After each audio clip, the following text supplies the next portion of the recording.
My name is Pandangsana, Associate Professor in the Department of English and member of Language Translation Center. My name is Tushi Sangla. I am the HOD of Department of Fazl College, and I am the Secretary of Language Translation Cell, Fazl College. So, if you can tell us a little bit about what the Translation Center does and why it is there, and what is its objective or purpose? Fazl College is the only college which in Nagaland which started giving AO as a subject. This year, starting from this year, there are 2 other colleges which offer that, but then for so many years it has been the only college that was offering the AO subject. And when they started with this subject, we found that there weren't many texts that the student could study, and especially plays or text stories, poems and all.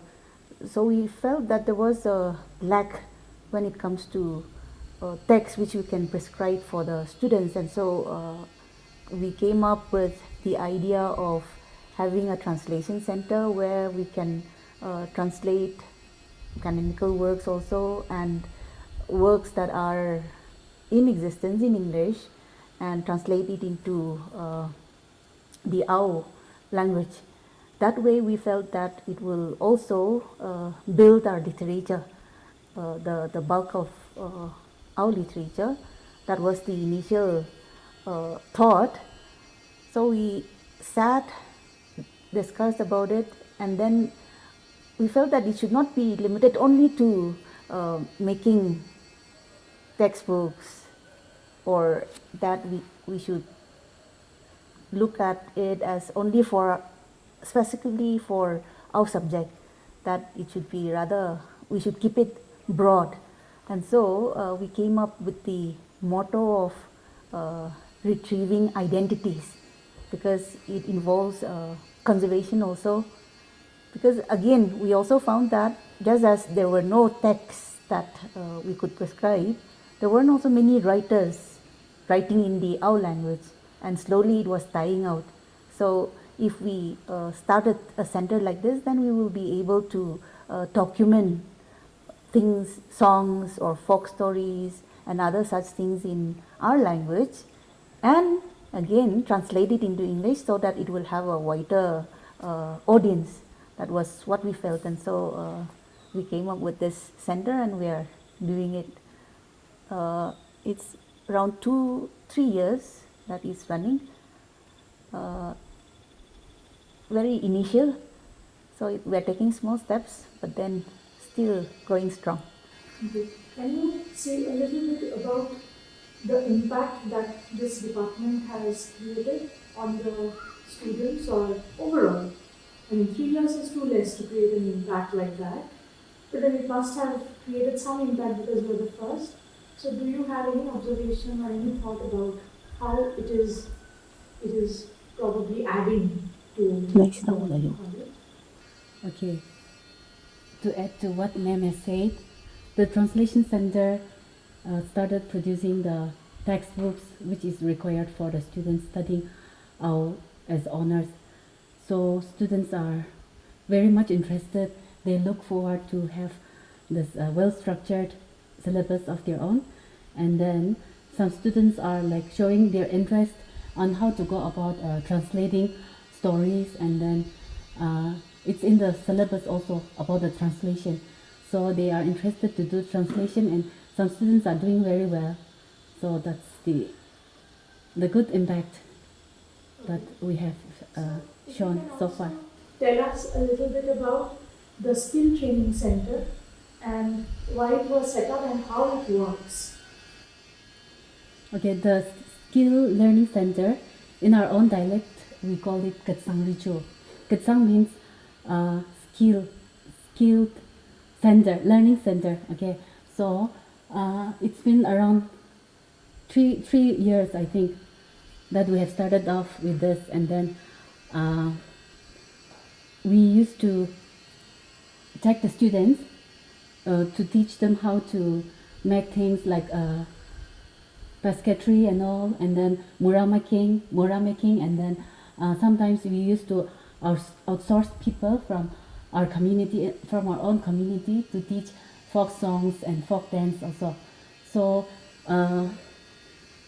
during the semester, during semesters, we used to outsource people from our Jujuimbang village and neighboring villages also, to teach the students folklores and dances and all this.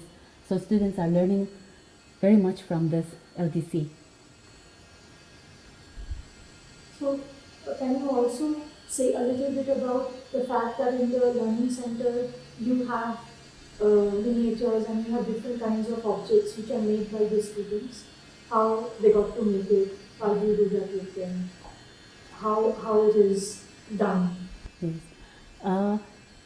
We give the students how to learn about doing all these miniature our things that we use in our traditional kitchen, and we used to give them activities so that they will learn how to do that. So through the help of experts, the students learn how to do that.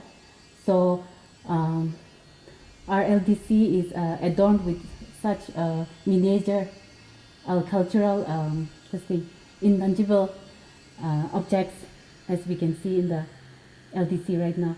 So students are learning all that. To add to her, it's given out as a project work for students to fulfill during the semester.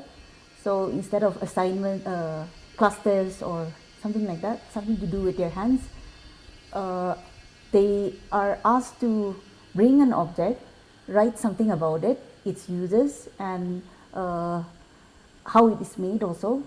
And that's how the miniature collection is there in the Ketsang Richu. And in tandem with that, what we have is LTC has also helped in translating, or we have a book which we brought out together with the Aukakachir Mungdang, known as the Our Kilung Uset. So there also it started out as a project given to students, which was a competition. They brought many different items that our forefathers used, which we no longer have in our modern kitchens. So they identified those items, brought it, how it's made, and then what it is used for. Those were written in our dialect. But we found that it was not, because so many people cannot understand how, and so the market is very small, or the knowledge is only limited to those who speak Ao, and so we felt that it should be translated. And that way, even for the Aos also, those living in towns and cities, many are not aware of the items that our people use, and so we worked with the Ao Students Conference and brought out that book describing what it is used for, how it is made, and what our forefathers did with that. So likewise, even for them also, a project is given, and then students will come with the purpose of that particular item. It's not just Ketsang Richu, or it's not just LTC, even the museum also that the college has, it started out as a project. The department gave the project to the students, they did their field study, and then brought the items, some miniatures, some they could source real items also, and brought it, and that's how we are building up these museums, or the skill center, or even the LTC.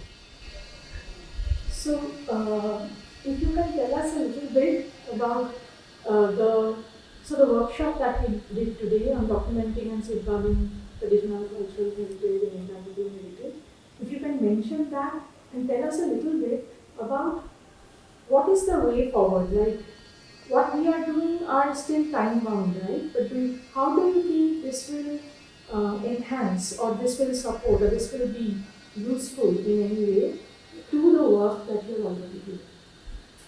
Comment on that. Yeah. The workshop that we had today on intangible cultural heritage, documenting that, inventorying that, it's so much in line with what we started out to do. Because like I said, the motto of our Translation Center is retrieving identities, preserving it, and the workshop or the training that you have given today is going to be of so much help for those who have attended, because they will be able to again go to a larger field and maybe bring in more subjects, more what the center or what the college has been unable to do. We feel that the students will be, or the trainees will be able to go to the field and then in a more professional manner, because what we are doing is just what we could as a department, as the two departments could do. And so with your expertise, we feel that it will be done in a more professional manner what we are doing, and so we feel that it will benefit our society, our community so much more. Thank you. If you want to add, Yeah. yes. That's all. Just that, some comments, anything. We are so happy that you came all the way from your place and you came here, and then like teaching us how to navigate the ways on how to preserve our culture. So we are so thankful, and then we hope and pray that we will have in future time also we will have this kind of fellowship, and then we will try to work together in preserving our rich culture. So thank you so much.